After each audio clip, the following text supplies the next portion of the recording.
Hi, welcome to Movie Review Mom. Today the movie I'm reviewing is Tolkien. It's rated PG-13. It's an hour and 52 minutes, and the grade that I gave it is a B. It's a solid movie, but it could have been even better. First of all, I was excited to see and learn more about J.R.R. Tolkien, and I really hoped that this movie would be good. As an author of 29 books, my little shameless plug there, I'm always fascinated to learn more about other authors and what inspires them. And I wanted to learn some of the small details of Tolkien's early life that influenced his work. Personally, I couldn't get through his Lord of the Rings trilogy books, but I devoured the movies, of course, because I love movies. And now normally books are better than movies, right?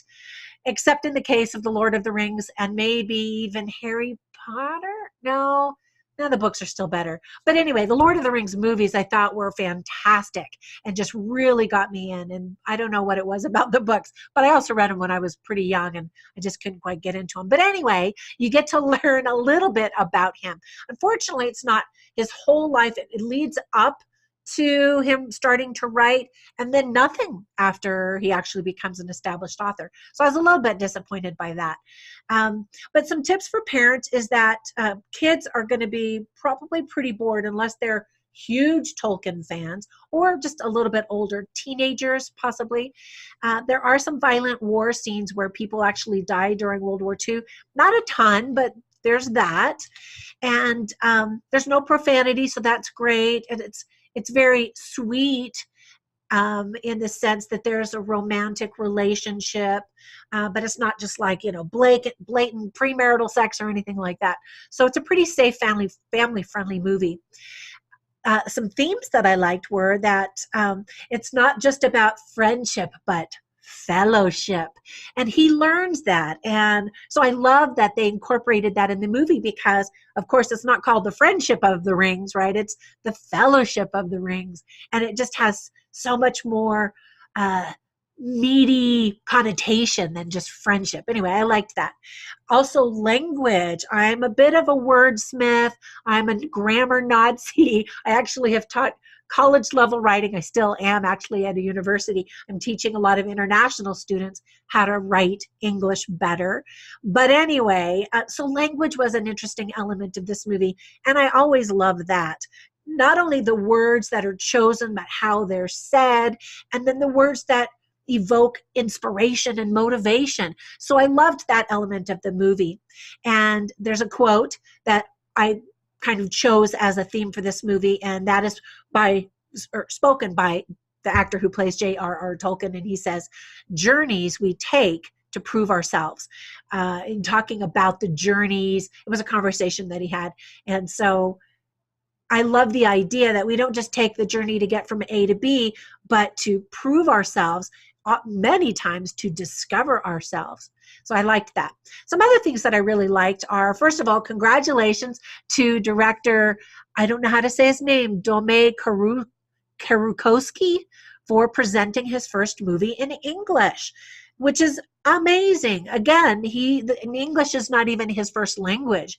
And so I appreciated his insights into language and creating this movie in a different language, a foreign language for him. Beautiful cinematography. And Nicholas Hoult and Lily Collins are engaging leads. I really like both of them. They were believable. And I wanted them to be together. I thought that they had a certain level of chemistry. So I liked that. Colm Meaney and Derek Jacobi should be in every British period piece because they're just so fun. And it made it seem like, oh yes, I'm in England because these two actors are also in this movie. I don't know, maybe that's just me. But if you're a fan of Lord of the Rings, you will be gifted with a lot of Easter eggs in the movie. Again, I said that I just loved the Lord of the Ring movies. And so I really loved that they have a respectful nod to several things from those movies, moments, as well as themes and just little details. I love details, especially in movies. So you get a little bit of that. So I like that.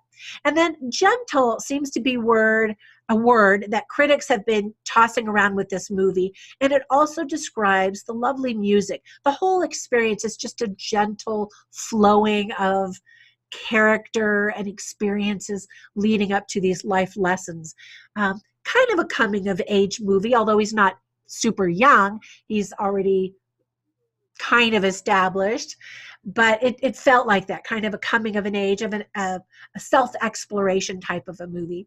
And then some things that I didn't like in particular were that, first of all, Tolkien's family and his estate have not endorsed this film. And so that always makes me wonder why. Why not? What did they do in this movie that wasn't accurate, or that they felt that maybe was disrespectful, or have they just not gotten around to endorsing it?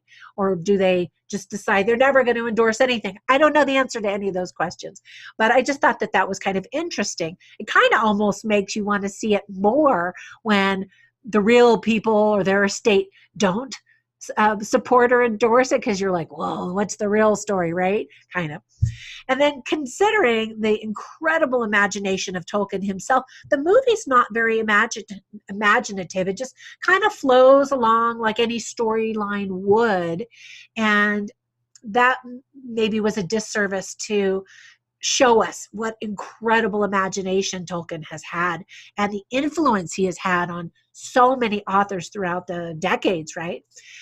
I wish that there had been more in the movie about Tolkien's writing career and how he became a celebrated author later in life. And in fact, I would have loved to have seen pictures and even like a group photo of all of his descendants or something. I don't know, just people that are his relatives. And I always like learning about a real person, and then at the end seeing pictures and video or footage or whatever of the real person. And there wasn't any of that in this movie. So there you go. Some other movies that you might enjoy if you liked this one is one called Shadowlands, which has the wonderful Anthony Hopkins, and it's about C.S. Lewis and his life. And they were contemporaries. And I would like to see more about how these famous authors connected and how they were inspired by one another as well. Anyway, that's it for today. Thanks for visiting. Be sure and hit the subscribe button and leave your comments below. Thanks for visiting. And if you find some great movies that I haven't reviewed, let me know. I would love to hear more about it. Bye for now.